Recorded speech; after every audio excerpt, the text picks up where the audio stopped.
Bienvenue dans ce live inédit de l'Odyssée solidaire. Voilà, ça fait déjà un petit temps qu'on vous en parle et on est très content ce soir de vous recevoir dans notre univers pour vous parler de ce beau projet qui a pris un peu de retard. C'est sûr que la maladie aujourd'hui m'empêche de prendre le départ, mais c'est avec beaucoup d'énergie que je compte ce soir vous transmettre et vous informer sur tout ce qu'on a fait depuis l'événement avec mes partenaires Tamount, Niofar, Augustin et Boubacar, le directeur de l'école. Voilà, c'est parti, on y va avec une petite vidéo qui va vous montrer le contexte dans lequel on intervient et puis ensuite nous passerons à la présentation des invités.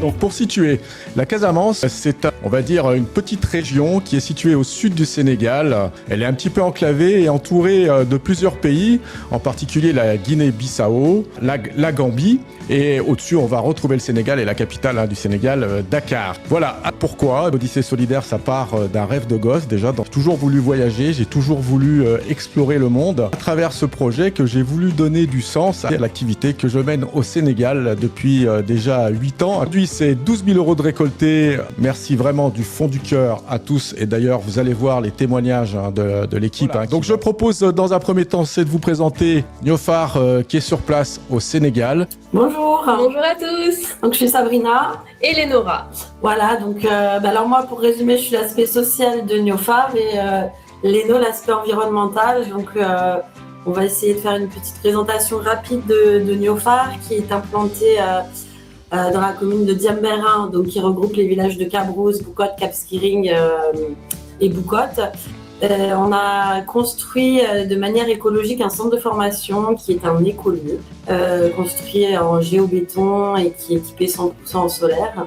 Et dans le cadre duquel nous dispensons des formations gratuites et professionnalisantes sur des métiers qui sont en tension sur la zone. Donc nous avons eu à former des bénéficiaires sur l'énergie solaire, l'aménagement paysager, la peinture en bâtiment, la réparation de téléphones portables. Et on a fait de grosses sessions de formation pendant 18 mois sur le numérique avec un projet financé par l'ambassade de France qui s'appelle Numériqueur. Donc voilà pour l'aspect social de Niofar. Merci, Léno. Et voilà, je prends le relais parce que Niofar, c'est aussi un projet à fort impact environnemental. Donc d'une part par la création de cet écolieu qui est vraiment un endroit qui fait sens, qui promeut les valeurs du développement durable, etc. Donc on a fini de le construire en 2022 et ça fait donc 7 ans qu'on est aujourd'hui implanté dans la zone. Pour suivre nos actions, on fait également de l'éducation à l'environnement dans les écoles de manière à sensibiliser donc, les plus jeunes, les générations futures qui feront, comme on dit, le Sénégal de demain, autour encore une fois des grands enjeux du développement durable et des enjeux qui sont prégnants et pressants dans la zone. Suite à cela, nous avons développé un autre grand projet qui a été l'ouverture d'une unité de traitement des déchets plastiques ici dans la zone, sur un site annexe. Donc on a vraiment accompagné la démarche environnementale assez loin pour le coup. Merci pour cette présentation. En tout cas, moi, je suis très fier de travailler avec vous sur ce projet qui est l'Odyssée solidaire. On va tout de suite accueillir Valérie, qui est à l'origine de Tamount. Bonjour. Donc, moi, j'ai créé donc, une structure qui s'appelle Tamout, qui signifie ensemble, donc en berbère. On a travaillé pendant très longtemps au Maroc. Nous sommes également au Burkina Faso. On a eu un projet au Tchad. Nous sommes les petits derniers au Sénégal, donc accueillis par Ludo et par l'association Niofar, que je remercie. On va accompagner l'école de Fakoli et dans un second temps, nous allons bâtir un projet donc en agroécologie avec un nouveau village et nous allons réouvrir un camp de base pour accueillir des étudiants, donc les former dans le cadre d'une immersion solidaire pour voir un peu la vie différemment. Voilà. 20 ans de terrain et nous sommes super contents de pouvoir développer maintenant notre type de projet en agroécologie. Merci à toi Valérie. De toute façon, tu auras l'occasion de présenter en détail les projets qu'on a mis dans la cocotte minute et qui sont en train de bouillir. Voilà, alors sans concession, on va vous présenter là maintenant le directeur de l'école, monsieur Goudiaby, et monsieur Augustin Diatta, nouvel ambassadeur de Tamout, on appelle ça référent pays. Alors, bonjour. On commence par monsieur Goudiaby, le directeur de l'école Fakoli. Bonjour monsieur Goudiaby. Bonjour monsieur Ludo. Bonjour à tout le monde. C'est M. Boubacar Goudiaby, directeur de l'école maternelle Fakoli Carros. Je fais la présentation de l'école de façon brève. L'école est située à Nialo, dans la commune de Djemberin, arrondissement de Carros, qui accueille aujourd'hui 139 élèves. Et nous avons 3 dames maîtresses titulaires, 3 stagiaires et une femme de ménage. Eh ben, merci beaucoup Boubacar, on aura l'occasion après de revenir un petit peu en détail sur l'école. Alors Augustin, en quelques mots, tu prends tes fonctions avec Tamout. Donc voilà, alors déjà Augustin, quel est ton rôle par rapport à Tamout? Mon rôle, comme vous l'avez dit tout à l'heure, je suis l'ambassadeur qui représente Tamout ici au Sénégal. Et en ce moment, c'est moi qui gère les travaux actuellement sur le terrain. Et c'est moi aussi qui suggérais de lancer des images comme ça pour montrer aux gens, aux donateurs, les résultats de leurs dons. D'accord. Alors en fait, quelque part, tu as un petit peu les yeux et les oreilles de Tamout sur le terrain et les mains, bien entendu, parce que tu vas au charbon et il faut travailler pour avancer dans les projets. Voilà. Merci pour cette présentation. Je vais passer à la personne suivante. Donc la personne suivante qui vient d'arriver, c'est une surprise, mais c'est ma petite sœur et donc je ne pouvais pas passer à côté et ne pas l'inviter. Voilà, bonjour Sabine. Toujours en retard, comme d'habitude. Nous, ce qu'on veut savoir, c'est pourquoi l'Odyssée solidaire. Qu'est-ce qui t'a motivé pour te lancer dans cette aventure? En quelques mots. D'abord, c'est en quelques mots, je dirais d'abord, c'est te suivre, t'accompagner, parce que je sais que tu auras besoin de moi de toute façon sur tous ces kilomètres. Voilà. Et puis non, en fait, ce qui me tient à cœur, effectivement, c'est que je pense que tu le sais, je suis une hyper empathique. Je peux pas passer à côté. Donc pour moi c'était important quand tu as lancé ce projet et je me suis greffée, bien entendu. Ok. Ça me fait énormément plaisir de me dire également qu'il y a d'autres personnes tout comme toi qui œuvrent dans le sens de l'éducation des enfants. Écoute, merci beaucoup. Et je vais présenter le programme et ensuite on passera à la présentation des projets. Par ordre de priorité, ce qui nous semblait nous le plus important, c'était de favoriser l'accès à l'hygiène pour ces enfants. Vous allez comprendre pourquoi c'est important. Nous passerons au deuxième projet qui est l'agrandissement des espaces sanitaires. On vous parlera de culture aussi avec de la moringa qu'on compte mettre en place dans le petit jardin de l'école pour permettre aux enfants d'avoir accès à la protéine. Et puis l'aire de jeu collectif parce que vous verrez que dans la cour d'école, il n'y a pas d'activité. Les enfants jouent avec tout et n'importe quoi.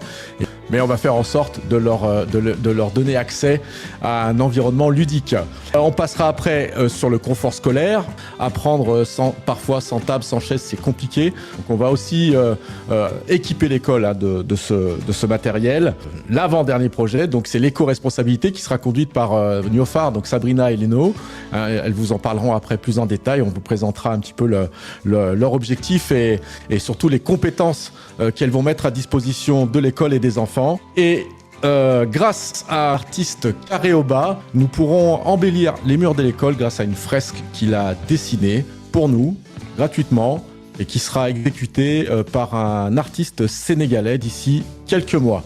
Voilà, ce que je vous propose, c'est de passer dans un premier temps au projet numéro 1, et puis Valérie va rentrer en scène pour nous expliquer le pourquoi du comment et comment elle va s'y prendre.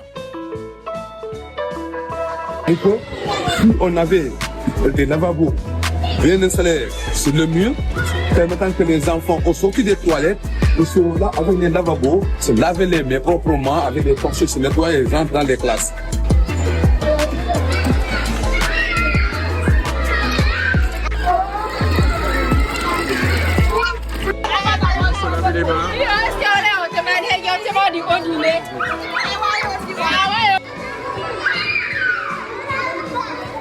Alors le projet sanitaire me tenait vraiment à cœur parce qu'en fait, lorsqu'on arrive sur un site, on installe ce qu'on appelle nos écosystèmes, donc l'écosystème Tamoun, c'est-à-dire que tout doit être connecté et que tout doit être fait pour que tout soit parfait pour les gens.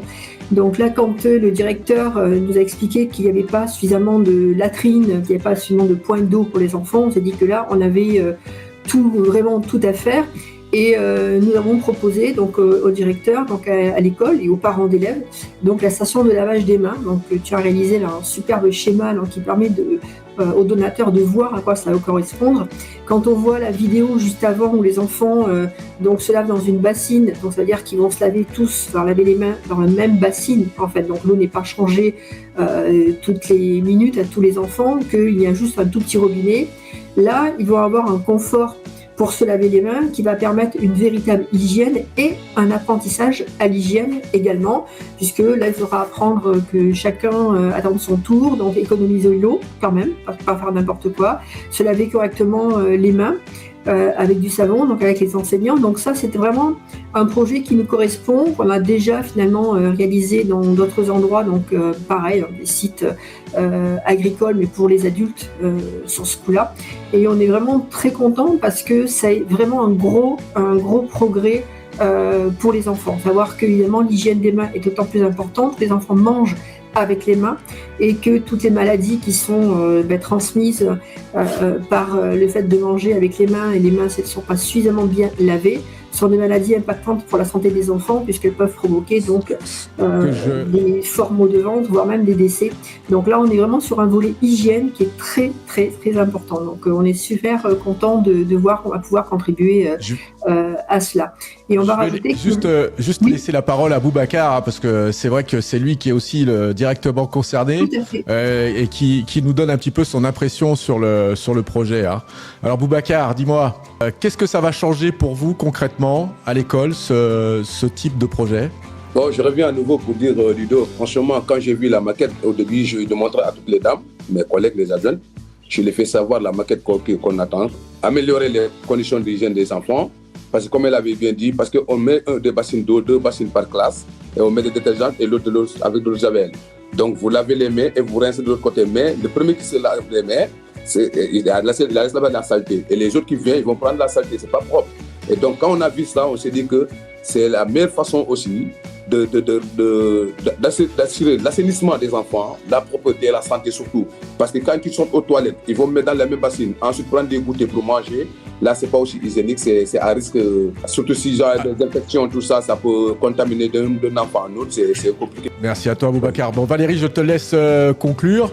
Oui, ben, on a donc voilà, il y a un gros travail pour Augustin là aussi, il doit s'en douter. Et en fait, je veux juste dire qu'on va également récupérer l'eau des mains, donc qui sera nettoyée pour pouvoir arroser également les arbres moringa dont on parlera tout à l'heure. Donc il y a tout un circuit écolo derrière ça. Et là, c'est également un projet dont Neofar va travailler dessus également, puisque ça sera également dans leur partie. C'est dans leur domaine de compétences. Oui, effectivement, Neofar, à qui on va donner la parole aussi. Neofar. Notre expertise, c'est vraiment l'éducation à l'environnement. D'accord. Et on n'est pas dans ce type de projet. En revanche, on a aussi l'expertise de nos travaux et de notre site écologique justement sur la gestion de l'eau et la gestion des déchets. Donc on pourrait être tout à fait à l'écoute et répondre à des questions. Mais nous, notre expertise de fond, c'est la formation et l'éducation à l'environnement. D'accord. Mais écoutez, en revanche, on souligne la récupération des eaux. Et son traitement pour pouvoir être ensuite mis sur les moringas. Donc ça fait vraiment sens. C'est très chouette. Ça fait sens. Ok. Ouais. Bah, merci à vous. On va passer au deuxième projet, l'extension des sanitaires, dont Valérie va aussi prendre le lead parce que c'est elle aussi qui va se charger du sujet. Maintenant, vous allez comprendre, c'est assez compliqué. Malheureusement, nous avons une toilette fonctionnelle avec 3 box. 3 box, une toilette mixte qui accueille les garçons, les filles et le personnel. Donc vous avez vu, quand une fille entre et que le garçon doit aller aux toilettes, on est obligé de maintenir le garçon pour attendre que la fille sorte. Si le personnel est dans des besoins, on est obligé d'attendre les élèves d'abord. Donc c'est un problème de contenir avec 139 élèves, une seule toilette. Voilà, tout à fait. Là aussi, c'est un domaine que nous connaissons puisque nous avons installé des latrines dans certains villages. La raison essentielle est l'hygiène, bien entendu, pour pouvoir favoriser la possibilité donc les enfants aillent facilement aux toilettes, donc puisque c'était pas le cas actuellement. 145 enfants, ça fait du monde. Donc les toilettes pour les enfants vont être installées donc à hauteur d'enfants, bien entendu. Ça c'est quelque chose qui est prioritaire, qui permet également donc à la fois petite fille d'un côté, garçon de l'autre, donc pour des raisons d'intimité. C'est très important également. Même si on a des projets qui sont inclusifs, garçons et filles, là, dans ce cas-là, auront chacun leur accès. Également pour les adultes. Donc on est vraiment très content également de pouvoir faire ce type de projet-là parce que ça va largement faire la différence. On sait que c'est souvent un problème dans n'importe quel pays, même chez nous, les problèmes des toilettes dans les établissements scolaires, c'est quelque chose qui est récurrent. Donc là, les enfants auront accès à des toilettes qui seront neuves, propres, convenables et bien entendu, juste après, ils auront la possibilité d'aller se laver les mains, comme le disait le directeur il y a quelques minutes, donc avec les robinets et aidés par les enseignants dans les premiers temps. Donc, en toute objectivité, c'est vrai que notre rêve à tous serait que les toilettes soient installées pour la rentrée scolaire, donc de septembre ou octobre prochain. Super. Boubacar, voilà ton ressenti sur le projet. Là, je dis d'abord pour les toilettes, c'est un rêve tant attendu pour nous, c'est récemment pour lui, parce qu'on en a vraiment besoin. Et chaque année, comme je l'avais dit, même s'il y a des parents d'élèves qui viennent et que les enfants sont dans des besoins, ils sont obligés d'attendre. Et ce qui est plus récurrent, on demande d'abord aux filles d'aller aux toilettes ou bien aux garçons d'abord, ensuite les filles. Et on ne sait pas qui a plus de besoins. Par contre, si on demande aux enfants d'aller aux toilettes, il y a les filles qui vont dans leur box, les garçons dans leur box. Là, il n'y aura pas trop de soucis. Et ça nous permettra de faciliter aussi l'apprentissage. Parce que quand les enfants vont vite aux toilettes et ils reviennent et on commence l'apprentissage, les enseignements d'apprentissage, là, c'est plus facile pour nous. Ça serait intéressant maintenant d'entendre Sabrina et Léno sur leur expertise. J'ai vu vos posts là récemment. Et puis vous allez nous parler un peu de vous et un petit peu de ce que vous faites, surtout là-bas au pays.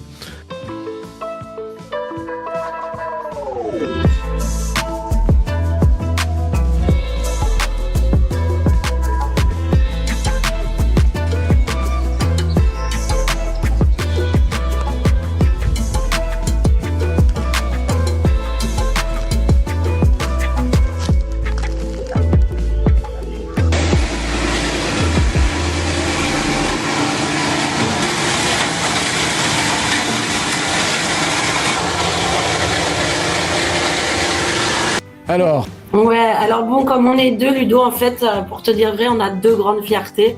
D'accord. C'est d'abord Néophare et notre écolieu qu'on a bâti quasiment toute seule. Donc c'était notre première fierté. Et comme on avait peur de s'ennuyer, on s'est dit, tiens, avant d'inaugurer Néophare, on va lancer une unité de traitement des déchets plastiques. Ça, c'était en 2022. Et donc, unité qu'on a inaugurée au mois de novembre dernier, c'est vrai qu'on est hyper fiers parce que ça apporte une solution pérenne à la problématique des déchets plastiques qui est très présente ici, mais comme dans le reste du monde. Et que, alors Léno, elle va vous parler plus techniquement de l'UTP, l'unité de traitement des déchets plastiques. Et voilà, et on fait un travail parallèle avec notre expertise sur la déconstruction, en fait, des gestes qui tendent à faire jeter le plastique, le papier, etc.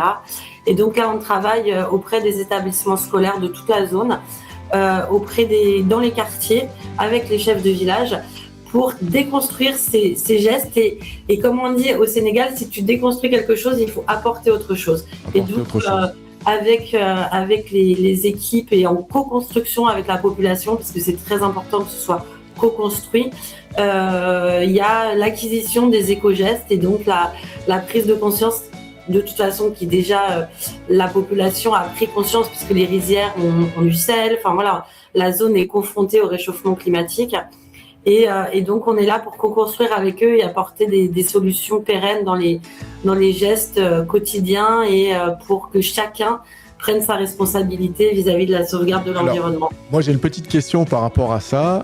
Depuis que vous y êtes, est-ce que vous arrivez à mesurer justement votre impact sur le terrain et est-ce que vous avez pu constater un changement des mentalités, une autre orientation sur la gestion des déchets? Est-ce que les pouvoirs politiques locaux sont investis dans cette éducation qui me paraît tout à fait naturelle à l'ère où le plastique est vraiment un polluant qui détruit l'environnement? Oui, alors on a les politiques se mettent en place, comme le président Diomaye Faye a été élu. Il a rapidement mis en place des 7 cétales, donc qui sont des séances de ramassage de déchets dans tout le pays, le premier samedi de chaque mois. Donc déjà, ça a nettoyé, mais ce qui est bien, c'est qu'au-delà du nettoyage, il vaut mieux ne pas avoir à nettoyer, donc ne pas jeter dans la nature. Et là, sur la zone de Cabrousse, de Cap, déjà, il y a notre unité qui permet de retirer tout ce plastique. Lénora vous donnera les chiffres tout à l'heure de traitement de production par mois qui sont assez impressionnantes. Et donc, les gens, là, commencent à prendre le réflexe de mettre le plastique de côté pour nous l'apporter. Parce qu'on ne va pas se cacher, il y a aussi un système d'économie circulaire qui fait que le plastique peut devenir une ressource financière. Effectivement, ouais. Et donc les choses se mettent en place et se mettent même très très bien en place par rapport au peu de mois où en fait on a démarré l'activité qui nous a permis aussi sur un plan social de former et d'insérer 5 femmes dans l'emploi au sein d'un GIE. Ah ouais, quand même. Donc ouais, c'est quand même conséquent. Alors Léno, tu sais, toi qui parles de chiffres a priori, qu'est-ce que tu as à nous dire sur les stats là en quelques mots là? Qu'est-ce que ça comporte? Rapidement, pour pas trop monopoliser la parole, comme le disait Sabrina, donc depuis les premiers mois d'activité, donc on suit évidemment la production et c'est vrai que sur un début d'activité, on est déjà en train de traiter entre 2 et 3 tonnes de déchets plastiques mensuellement. Donc ces déchets sont vraiment à la base donc du déchet pur, du déchet donc souillé, sali, etc., qui va repartir à l'issue donc au bout de tout le traitement sur la chaîne réalisé par ces femmes qui ont été embauchées, qui deviennent une véritable ressource renvoyée dans le circuit du recyclage, prêt à être immédiatement transformé en un nouveau produit. Donc c'est vrai que les chiffres sont hyper bons pour nous au départ, en espérant qu'on puisse de toute façon toujours plus augmenter cette dite production, transformation, parce que si elle augmente, c'est autant de déchets qui sont sortis de la nature et donc ramenés dans ce circuit. Et juste pour ajouter que ce reporting aujourd'hui, il fait que commencer puisque l'activité a débuté au mois de novembre, mais avec justement ces collecteurs, on peut déjà mesurer l'évolution des mentalités par rapport au plastique qui est vraiment devenu une ressource et pour qui certains nous le ramènent spontanément en fait. Et donc ça c'est top parce que c'est quelque chose qu'ils vont ramasser dehors et qu'ils vont pouvoir amener jusqu'à l'ITP. D'accord. Alors ce que je propose là, c'est parce que vous allez vous engager dans le cadre de l'Odyssée solidaire sur l'accompagnement de la petite école. Je propose à Monsieur Boubacar, comme il est là et en direct, savoir comment est-ce que vous allez sensibiliser les enfants de 3 à 6 ans, comment vous allez vous y prendre et qu'est-ce que ça va apporter comme plus-value dans l'éducation de ces enfants? Oui, moi, ce que je voulais savoir, parce que chaque jour, il y a des déchets plastiques à l'école et on était obligé de brûler sans savoir qu'il y a une femme qui est de l'autre côté pour transformation de déchets plastiques parce qu'il y a des déchets dont il faut le jus et tout ça. Et tous les matins, tous les jours, jusqu'à 11h, après l'heure de goûter, il y a des déchets plastiques qu'on ramasse et on est obligé avec la femme de ménage d'amener ça à la poubelle et les brûler. Donc, est-ce que ce serait nécessaire qu'on vous collecte ça et qu'il y ait un moyen de transport de les transférer à Niofar pour chaque semaine ou par jour. Oui, Boubacar, absolument. L'idée, je pense qu'on va encore revenir dessus après, mais l'idée, c'est que nous, on puisse intervenir aussi dans l'école auprès des enfants, donc pour transmettre ce message de déconstruction et de construction d'éco-gestes. Et donc, l'idée, ça va être évidemment de mettre en place des bacs de poubelles dédiés au plastique qui pourront être collectés. On va structurer ça évidemment ensemble et qui pourront être collectés directement emmenés sur le site de l'UTP, donc à l'entrée de Cabrousse, on n'est pas si loin, et donc remis dans le circuit de la valorisation et du recyclage. Alors, en plus, je crois que savoir que Sabrina et Léno ont une super bonne nouvelle, c'est qu'il y a une, comment on appelle ça, pédo-accompagnante qui arrive au mois de juin dans votre équipe. C'est notre experte qui travaille au sein d'un syndicat de gestion des déchets en région parisienne, d'un très gros syndicat, le CIGIDURS, pour pas le nommer, qui fait toute la communauté d'agglo de Roissy. Et donc, elle nous accompagne depuis 2022 et elle a fait les premières formations gestion des déchets avec des femmes qu'on a d'ailleurs embauchées sur la chaîne. Et donc, elle est chargée de mission sensibilisation, notamment avec les scolaires. Donc, elle a toute l'expertise selon les âges et elle connaît bien le Sénégal maintenant. Donc, elle a adapté ses séances d'éducation au Sénégal. Et au système scolaire sénégalais. Et donc, elle sera là au mois de juin. Ok, écoutez, c'est super tout ça. Donc voilà, Boubacar, tu vois qu'il y a un engagement vraiment solide là qui est pris, que ce soit par toutes les parties, Valérie, Niofar, qui vont accompagner ces petits sur cette conscience éco-responsable. Merci les filles, merci Boubacar. Oui, dis-moi Sabrina. C'est que Niofar a prévu à l'issue des séances d'éducation à l'environnement d'emmener les enfants de l'école par groupe à l'unité de traitement des déchets plastiques pour qu'ils puissent voir comment avec des bouchons plastiques on peut fabriquer un porte-clés et comment justement très concrètement le plastique devient une ressource pour fabriquer autre chose. Et avec les enfants, ça va être super de pouvoir leur montrer ça. Ah, ça, c'est une super bonne nouvelle pour l'école et puis surtout pour l'équipe enseignante et surtout ces enfants qui vont pouvoir être pris en charge dans cette compétence indispensable si on veut évoluer dans ce nouveau monde. Merci à vous. Et je vais tout de suite introduire le sujet numéro 3.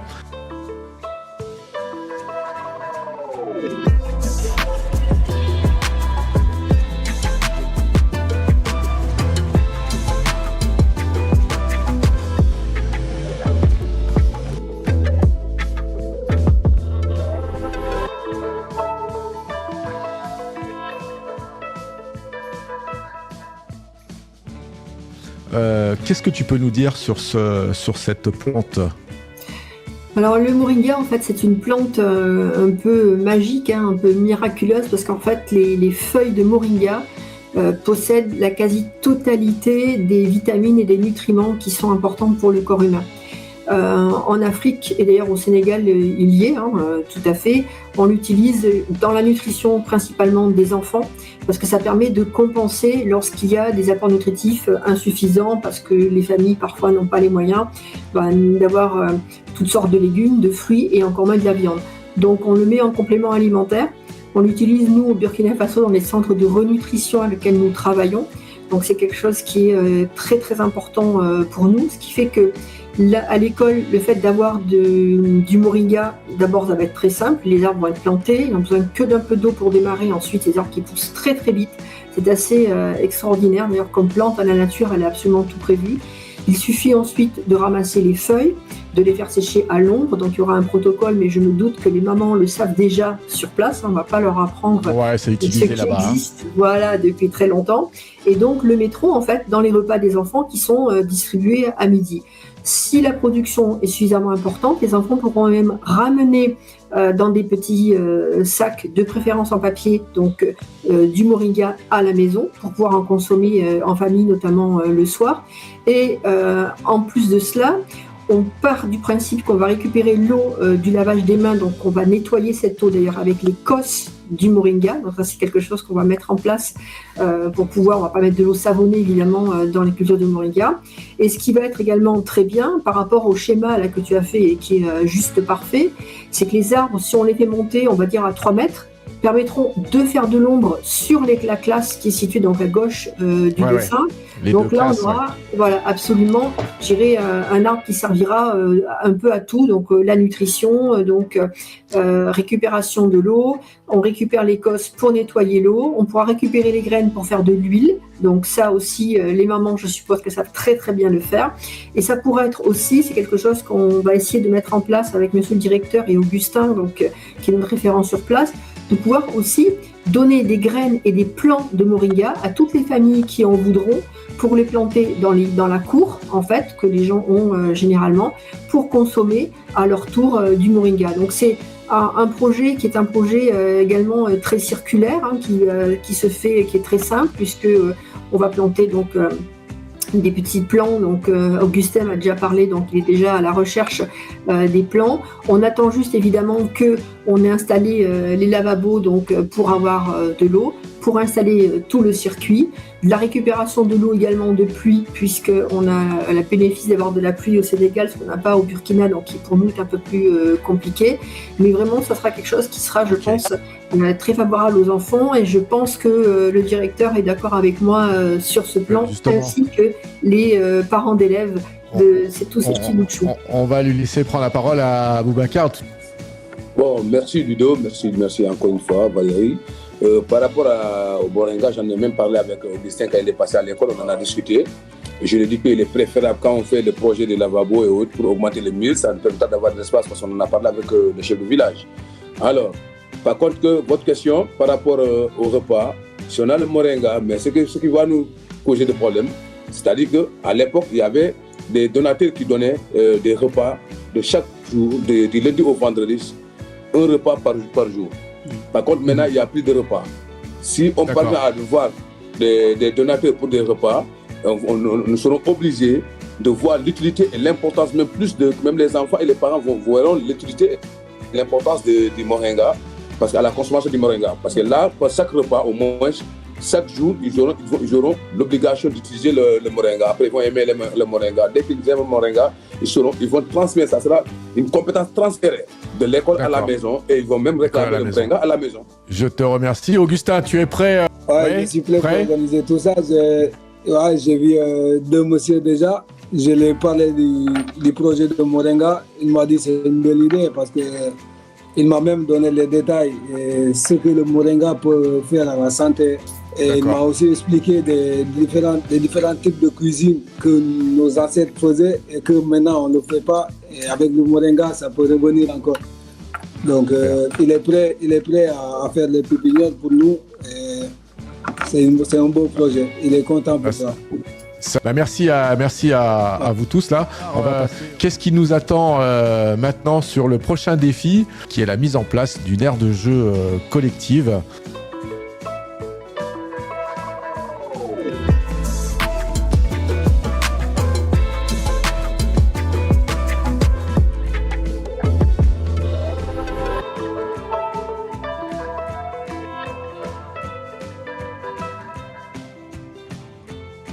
Sabine, qu'est-ce qui a attiré ton attention la première fois que tu es allée dans cette cour d'école? La première chose c'est le fait qu'il n'y ait pas d'emplacement, de lieu de repos, afin que les instituteurs puissent raconter une histoire aux enfants. Donc, comme j'aime beaucoup lire, j'adore la bibliothèque. Pour moi, c'était inconcevable que des petits bouts de 3 ans ne puissent pas avoir un moment de repos où leur professeur, leur instituteur, puisse leur raconter une histoire, puisque je l'ai vu à plusieurs reprises et je pense que ce sont des moments hyper importants afin que l'enfant puisse également faire travailler son imagination. Boubacar, toi, dans ce projet qui est la mise en place d'une aire de jeu. Oui, tout à fait, parce que je pense que cette aire de jeu peut amener un moment de dépanouissement pour les enfants, parce qu'ils aiment aussi se divertir. Parce que quand on fait le constat, on fait le tour du Sénégal, on voit la plupart des écoles qui ont de l'aires de jeu, sauf l'école maternelle Fakoli, où il n'y a ni balançoire, ni glissoire, ni toboggan, ni rien. Donc, au sortir de la récréation, après l'heure de goûter, ils sont là à sauter, à danser seulement, sans un outil de jeu. Même les ballons, je me rappelle, vous nous avez donné quelques ballons de jeu, mais tous sont gâtés. Ils n'utilisent que les ballons. On n'a que des ballons pour jouer, quelques ballons. Maintenant, il n'y a plus de ballons. Donc, ça, si on a ces heures de jeu-là, ça permettra aux enfants aussi, ça attire l'enfant aussi d'aimer l'école plus que la maison. Parce qu'il n'en a pas ça à la maison. Ce qui n'a pas à la maison, il le trouve à l'école, il sera encore beaucoup plus content. Merci à vous. On va passer au prochain projet, hein, parce que comme je vous l'ai déjà montré dans certains postes, hein, vous avez pu constater que bien souvent, et notamment dans la classe des tout petits, les enfants apprennent sur des nattes, et c'est pas la meilleure des solutions pour amener les enfants à l'apprentissage.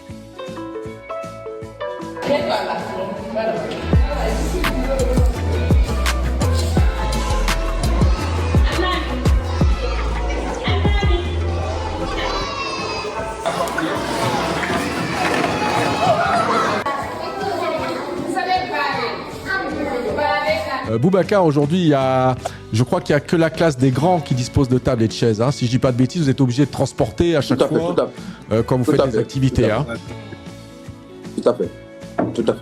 Tout à fait, Ludo, parce qu'il y a tu as besoin de combien de tables et de chaises? Bon, nous avons au minimum une centaine de tables individuelles et une centaine de sièges individuels. Parce que quand on atteint à 140, si on est à 130 ou à 140 élèves, donc on a besoin de chaque côté une centaine de chaises et une centaine de tables minimum. Pour permettre que chaque classe puisse avoir des tables, des sièges. Parce que c'est pas intéressant aujourd'hui, si la moyenne section veut faire un travail manuel, alors que la grande section travaille, on est obligé de laisser la grande section travailler. Ensuite, on passe à l'autre classe et c'est pas intéressant aussi. Oui, effectivement, c'est toute une mécanique que vous êtes obligé de mettre en place à chaque fois quand vous voulez. Donc nous, on a évalué ça. On en avait parlé quand je suis venu en décembre. Hein, mais voilà, ce type de format, est-ce que ça conviendrait justement aux enfants, ça?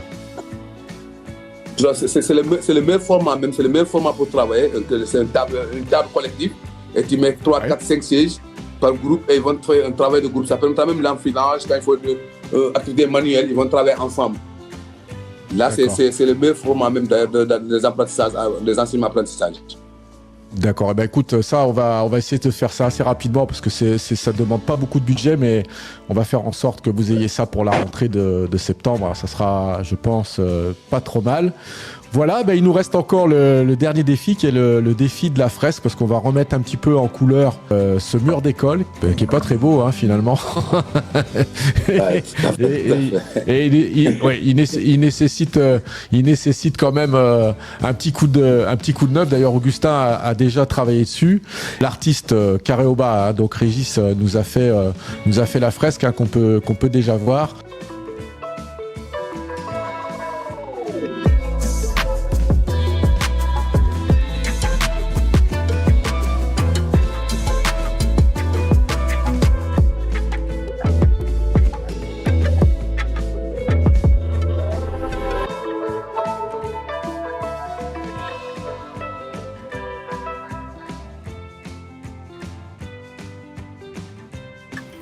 Qu'est-ce que ça vous a inspiré quand vous voyez les fresques fait Régis autour du Cap là? Régis, il a un style vraiment particulier, vraiment à lui, auquel moi j'adhère beaucoup, Sabrina aussi. Effectivement, on pourrait reconnaître son style parmi beaucoup d'autres œuvres. Et voilà, il a cette inspiration un peu ethnique, colorée. Et je trouve que ça matche vachement bien avec le projet du coup. Boubacar, est-ce que cette fresque t'inspire, toi? Oui, parce qu'il m'a même appelé, il m'a même contacté, il me l'a envoyé même. Mais ce que je vois, ça m'inspire trop. Ça va rendre encore beaucoup plus belle les murs de l'école. Quel honneur pour l'école de Fakoli et Boubacar d'avoir la fresque de Régis, parce que c'est vraiment un artiste qui est de plus en plus reconnu. et qui, voilà, ces œuvres ont vraiment une grande valeur. Et il a fait vraiment, c'est vraiment sacrifié, c'est un sacrifice pour les enfants, je vois que je reconnais, et on en a longuement discuté. C'est vraiment un sentiment de satisfaction, vraiment, on ne peut même pas lui payer ça. C'est sûr que c'est une production artistique qui sont très chères, moi-même je connais. Je sais qu'il a pris tout son temps, parce que pendant 2-3 mois, il travaille, on discute tout le temps, mais je sais qu'il a mis tout son cœur. Ouais, très clairement. D'ailleurs, j'ai une bonne nouvelle à vous annoncer, c'est que logiquement, les travaux devraient commencer, la peinture devrait commencer en juin, à voir avec l'artiste qui va venir sur place. Et voilà, lui, il est prêt à commencer en juin son sujet. Donc ça, c'est plutôt une chose sympa. Voilà, bah écoutez, on a fait le tour de l'ensemble de nos défis. Maintenant, ce que je propose, c'est qu'on prenne un peu de temps pour rassurer nos donateurs. Le budget est très honnête. Effectivement, il y a différents pôles, il y a différents défis, comme on peut les appeler. Mais avec cette somme, c'est vraiment une très belle somme. Tout pourra être pris en charge, à notre avis. Enfin voilà, pour connaître le domaine de la construction, de la maçonnerie, de l'eau, etc. Ça pourra le faire. Oui, moi, voilà, je suis ravie aussi de voir que tous ce qu'on appelle nous des petits projets et qui sont vraiment hyper impactants, donc qui n'ont rien en fait de petit, pourront être financés. Maintenant, voilà, plus nous aurons de fonds, mieux ce sera. Donc c'est aussi un appel à dons, de continuer de nous aider pour qu'on fasse encore mieux, qu'on ait du matériel qui soit de top qualité pour les enfants, que ce soit les tables, les chaises, les jeux, etc. Mais c'est vraiment super de voir toute l'énergie qu'il y a eu derrière, l'énergie que toi, Ludo, tu as développée, parce que voilà, c'est quand même toi qui as porté le projet depuis le début, et j'ai hâte de voir le résultat sur le terrain. J'ai hâte d'aller sur place et de pouvoir avancer très concrètement donc, avec tout le monde. Voilà, bah écoutez, je vous remercie. Ce que je propose maintenant, c'est qu'on fasse un petit tour de table et qu'on parle surtout du futur. Je vais laisser la parole à Valérie, qui va nous parler brièvement, pour conclure, Valérie, du futur, de comment tu comptes te projeter là au Sénégal et ce que tu vas y faire et qu'est-ce que ça va amener comme plus-value finalement à la communauté. Alors, mon objectif très clair, c'est de faire ce qu'on appelle du WASH, c'est-à-dire travailler autour de l'eau et de l'agroécologie. Donc, nous allons, par ton accompagnement, et on en a parlé cet après-midi avec Régis également, donc aller sur le terrain pour sélectionner une communauté qui a envie de travailler avec nous pour les aider à développer un projet de vie mutualisable autour de l'agroécologie, donc que ce soit dessaler l'eau, parce que j'ai vu que malheureusement le problème de sel était très important dans la communauté, développer des jardins, donc pour pouvoir cultiver, manger mieux, vendre également, vendre leur production, avec des volets de formation très importants que nous assurons, parce qu'on a l'habitude également de le faire, pour pouvoir travailler mieux, produire plus, tout en restant dans la protection de l'environnement, parce que c'est quelque chose pour moi qui est très important, et c'est là où finalement on se rejoint avec Neophar, qui sera tout à fait intégrable dans notre logique, puisque c'est un volet aussi qui est très important. Donc voilà, nous on est parti pour travailler en Casamance avec les gens qui auront des propositions concrètes à nous faire, que nous allons évaluer et pouvoir financer avec les donateurs, les fondations, les particuliers, etc. Top. Merci beaucoup Valérie pour ton implication et surtout cet engagement que tu prends auprès de la communauté. Je vais maintenant passer la parole à Neophar, à Sabrina et Léno, qui vont nous parler un petit peu de leurs prochaines étapes, parce que 7 ans se sont écoulés, vous avez fêté vos 7 ans. C'est quoi le next step là, pour Neophar ? D'abord, le next step, c'est de te remercier pour tout le travail que tu as fait autour de cette odyssée, de nous avoir embarqués derrière ton vélo. Donc voilà, merci. Il est au garage. Il est au garage. Et puis, les next steps, c'est toujours développer plus l'unité de traitement des déchets plastiques. C'est toujours de la recherche de fonds pour pouvoir continuer à dispenser des formations gratuites sur Neophar.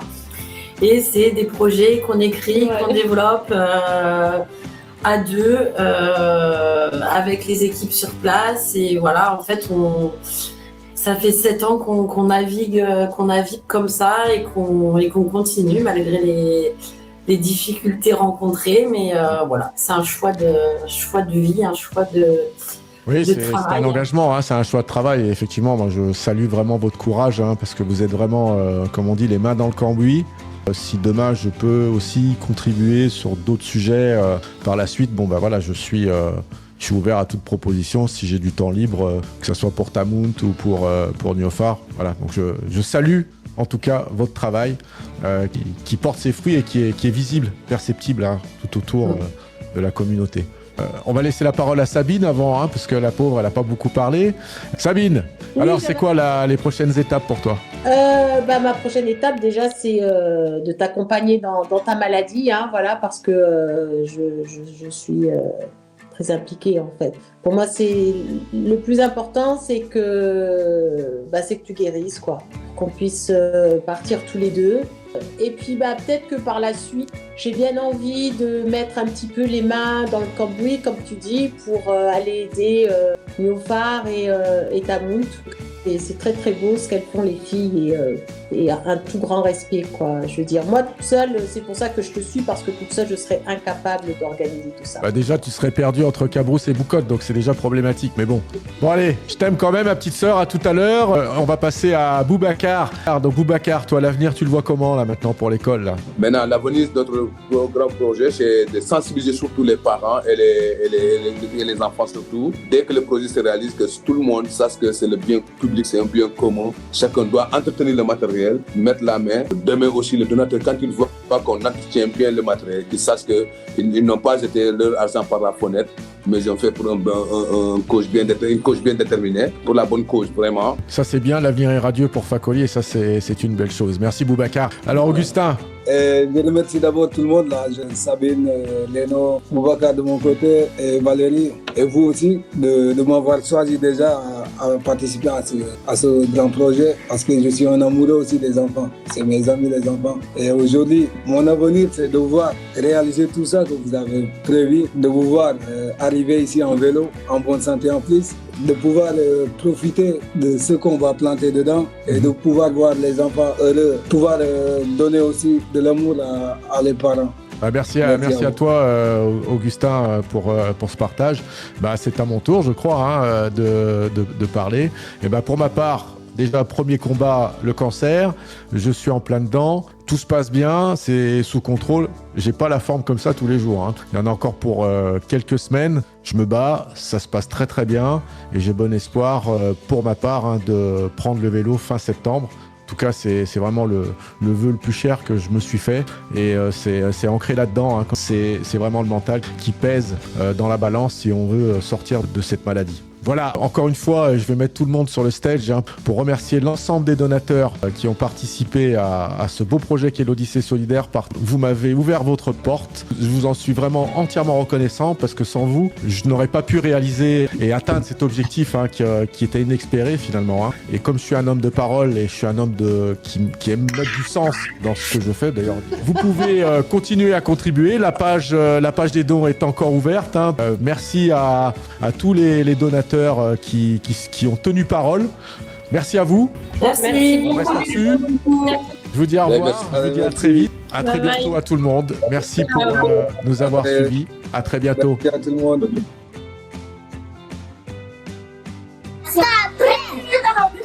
Bonjour. Ici, c'est la moyenne section. Bon, depuis qu'on s'est connus avec Lido jusqu'à présent, vraiment, j'ai des mots qui me manquent. Il fait tout pour nous. Pendant les Noëls, il nous aide à faire l'arbre de Noël avec des cadeaux pour les enfants. On prie que le bon Dieu lui accorde une bonne santé et une longue vie. Merci. Moi, je m'appelle Thérèse Violaine. Je suis institutrice dans cette école maternelle Fakoli. Moi, je détiens la grande section. Voilà, en ce qui concerne Ludovic, vraiment, on n'a pas les mots pour lui remercier. En tant qu'éducatrice ici, bon, depuis que je suis là, pratiquement, c'est Ludovic qui s'est donné corps et âme pour soutenir notre école. Donc, on dit un grand merci à Ludovic pour tous les efforts consentis pour cette école.